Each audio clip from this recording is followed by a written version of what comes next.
Hi guys and girls, welcome back. It's Wednesday, December 19th. It's about 7 p.m. What I wanted to do for you guys is kind of go over the Saturday matchups for the NFL games, and then go over a few of the 12 o'clock games for this Sunday. I don't want to do all in one video. It would have been way too long. There's 16 games total, so I'm going to go over some of the games now, and then I'm going to go over the rest of the games on part 2, and then I'm also going to have a completely separate video for the Cowboys-Bucks game preview. So go ahead and hit that subscribe so you can get notifications for the other videos that I just mentioned. So here we go. Let's just jump right into it. On Saturday, there's going to be 2 games. There's an afternoon game and a primetime game. The first game, we have the Redskins versus the Titans. I can't believe I'm saying this as a Cowboys fans, but I'm calling it upset special. I'm going with the Redskins on this one. I don't trust the Titans, and there's something about that Redskins quarterback that just has me very, very intrigued. You know, the Redskins, they played the Texans very well. It was only 23-21. The Houston Texans are very talented. They're a playoff team, and the Redskins gave them all they could handle. They only lost by 2 points. So I look for them to get the ball rolling against the Titans for sure. Maybe not a high-scoring game, but I expect it to be close, and I expect the Redskins to pull off the upset. You know, Jordan Reed is a sneaky play, very, very sneaky play. Usually, when a backup quarterback, third string, comes in, their tight end is the security, the safety blanket. So maybe Jordan Reed can get something in there. I wouldn't play any of the wide receivers for Washington. Adrian Peterson, you know, he's okay. He's good. You can run the ball against Tennessee. They're actually 12th against the run. So if you have Adrian Peterson, he's kind of been up and down all season. If you need him, if he's been your starter all season, why would you be scared to roll him out? Go ahead and go with that. As far as the Redskins defense goes, they're 15th against the run, so Derrick Henry is a good play. Derrick Henry, aka Emmitt Smith, aka Barry Sanders, aka Eric Dickerson, aka Jamal Lewis, all these awesome running backs. You know, they must have talked to Derrick Henry, because these last 2 weeks he's been going out of control. I don't trust Mariota, and I don't trust any of the wide receivers. Corey Davis, way too inconsistent. Let's move on. Ravens versus the Chargers. I'm going with another upset here. I'm going with the Ravens over the Chargers at home. I love the Ravens. I love their defense. I love how they play. I love how they run the ball. I'm going to go ahead and go with the Ravens on this one. Baltimore has the best pass defense, so I would be very, very weary to play anybody. Even Phillip Rivers, I would be very weary to play, and we all know how Phillip Rivers can be. Even last game, although he had a great comeback, he had a fantastic second half. That first half was one of those Phillip Rivers games, so I'd be very weary to play him. Melvin Gordon, if he plays, obviously you're going to start him. Third best rush defense, he is kind of a risk, but how are you going to bench Melvin Gordon? The Chargers are 9th against the run and 8th against the pass, so they have a very, very good defense. The only Baltimore Raven I wouldn't even be very comfortable. The only Baltimore Raven I would be comfortable with is Lamar Jackson. I would go ahead and roll Goose out there as well. Next game here, we have the Bengals versus the Browns. Division matchup, probably going to be a close game. The statistics tell you otherwise. Okay, they're both very, very bad against the. Actually, hold on a second. I'm going to go ahead and take the Browns in this game. The Bengals have nothing to play for. The Browns are very motivated. They could possibly make the playoffs. I look for them to come out and play very good football and take the win. Both teams are horrible against the rush, so expect big games out of Nick Chubb and Joe Mixon. You guys already know how I feel about Joe Mixon. I mentioned it in my last video. I love me some Joe Mixon. I'm probably going to draft him in the first round next season. The Browns are 24th against the rush, and the Bengals are 29th. So, again, look for big games out of those two.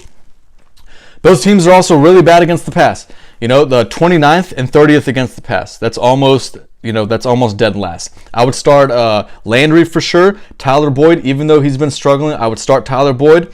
My surprise player is Antonio Callaway. If you go back and watch my my waiver wire pickups from a couple days ago, I mentioned Antonio Callaway. He's actually been catching the ball. He's a very, very good sneaky play. I would also start Njoku as well. Quarterback, Baker Mayfield. Of course, you can trust him. As far as the Bengals quarterback, I'm not a fan of backup quarterbacks except Nick Foles. Obviously, I don't know why, but you're not going to go with the backup to the Bengals. Let's be honest here. Next game, Bills versus Patriots, another division game. The NFL made it a point to put all the division games for the end of the season. Is it really making it more or less exciting? We don't really know yet. They're still trying to experiment with that. I think this is going to be a great game. You know, usually when you have the Patriots play one of their division games, you expect a blowout. I don't expect a blowout in this game. The Bills have a very, very good defense, and they have Josh Allen, who he's not the best throwing quarterback, but he does have some wheels, and he seems to just move the ball, and he seems to play with a big heart. So you gotta appreciate and love that.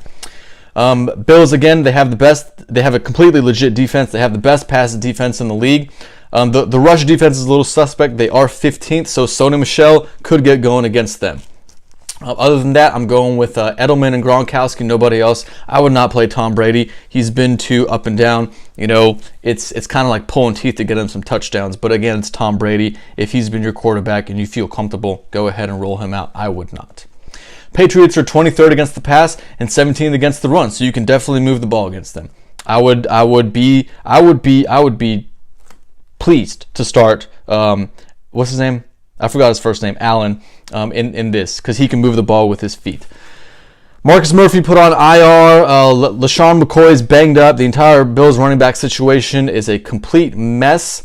If you're looking for a wide receiver, Zay Jones. You know, he's definitely a boom or bust player, but the targets are there. So if you need a wide receiver, go ahead and go with Zay Jones. You never know.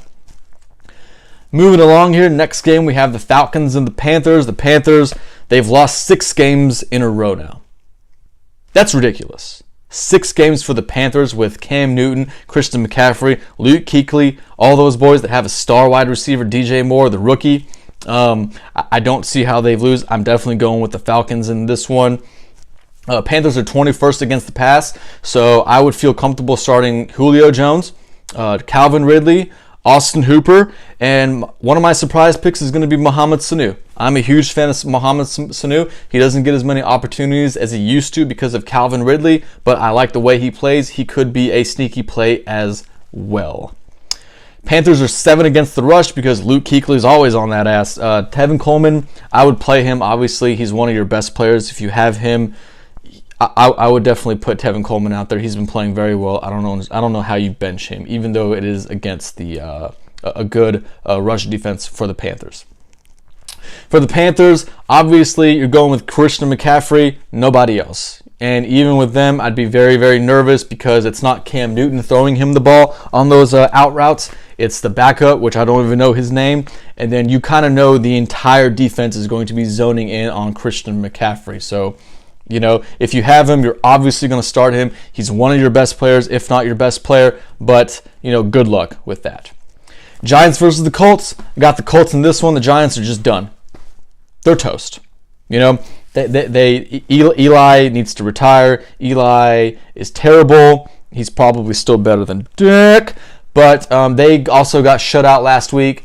But who am I to sit here and crap all over the Giants when my team, the Dallas Cowboys, got shut out too?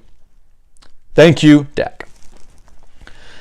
Giants are 28th against the rush, so I'm definitely starting Marlon Mack, especially after what he did to my Cowboys. I mean, Jesus, did you guys watch that game? Did you guys watch that game? It was Marlon Mack. Marlon Mack. I mean, he put the Mac down on all the Cowboys and all of their girlfriends and all of their wives. Marlon Mack, you're going to play him for sure. Giants are 14th against the pass, so middle of the pack. I would start Andrew Luck and I would start T.Y. Hilton. Obviously, nobody else. I would not play Ebron. Do you trust Ebron with his hands in your championship week? No. Do you trust him for third place? Maybe. If you have Ebron, I wouldn't play him. I would go with somebody else, but if he's the best you got, go ahead and roll them out there. The Giants do actually guard the tight end very well, so keep that in mind as well. As far as the Giants, who do you guys think? There's only one player you're going to start for the Giants. Do you guys know who he is? It's Saquon. If you have him, he's your best player. You're in the championship. You're playing for third. You're obviously going to start him. Other than that, I see the Colts just taking this one easy against the Giants. I don't even think this is going to be. I don't even think it's going to be competitive. Jaguars versus the Dolphins. Dolphins all day. Dolphins all day. They have something to play for. The Jaguars have nothing to play for. The only thing that causes me concern is that they are the Dolphins. So be careful. They beat the Patriots the week before this last week, 2 weeks ago. Even though it was on a miracle play, they still beat them. But then they get blown out by the Vikings. So you're thinking this week is going to be another good game against the lowly Jaguars. Jaguars, they're number one versus the pass defense. So I'm not starting any of the B team wide receivers for the Miami Dolphins. I'm not starting Tannehill. I'm not starting. I think Osweiler's done. I'm not starting Tannehill. One of the worst quarterbacks in the league. Not starting him. Jags are 19th versus the rush, so if you need Balaj, I don't know how to pronounce his name. I need to look that up. If you need him, start him. You never know. There's always an unsung hero during these fantasy weeks, and he could be your unsung hero. If you had him last week, if you somehow heard about him and picked him up, you were thrilled. So go ahead and throw him out there as well. He could be your unsung hero. Jaguars, I'm not starting anybody, not even Fournette. There's nothing else to say about that. Lastly here, guys, we have the Packers versus Jets. Upset special, baby. Upset special. I don't even know if Vegas thinks it's an upset, but it is an upset to me. I'm going with the Jets at home. Jets, Jets. Their offense has been playing a lot better. The Packers are 22nd against the rush, so I'm starting Elijah McGuire without even thinking twice about it. He's actually available in my league right now. But what I do is I lock the eliminated teams, and so they can't go pick players up. So it gives the remaining teams, a better chance to better their teams when they have something to play for. And he's still out there for some reason. The people in my fantasy league, I don't know. The Packers, they're 9th against the pass, so they have a good pass defense. So Robbie Anderson is boom or bust. I love Robbie Anderson. I hope next season the Jets actually game plan for him. And then Beavis, a.k.a. Sam Darnold, he's also boom or bust. But he has been playing very well these last 2 weeks. So if you need a quarterback, go with Sam Darnold. If you need a wide receiver, go with Robbie Anderson. Who knows? The Jets are 23rd against the rush, so Jamal Williams, you're going to play him. Excellent play here. And they're 19th against the pass, so obviously you're going to start Aaron Rodgers, and I would go ahead and go with Devontae Adams as well. Nobody else for the Packers. They don't have a second wide receiver, they don't have a third wide receiver, and they don't have a tight end. So it all comes down to Aaron Rodgers and Devontae Adams. So those are my picks. Hit that thumbs up button if you guys liked what you hear. Hit that subscribe button. Part 2 is coming out probably tomorrow or the next day. My Cowboys preview is coming out tomorrow or the next day. I don't know which one I'm going to do first. So hit that subscribe button so you don't miss it. Thank you guys for joining me. Peace and love, everybody. Good luck to you if you're in the championship. Good luck to you if you're playing for 3rd place. Good luck to you if you're playing for 7th place. Good luck to you. Take my advice. Let me know what you guys think. Leave a comment. Have a good night, everybody. Peace and love.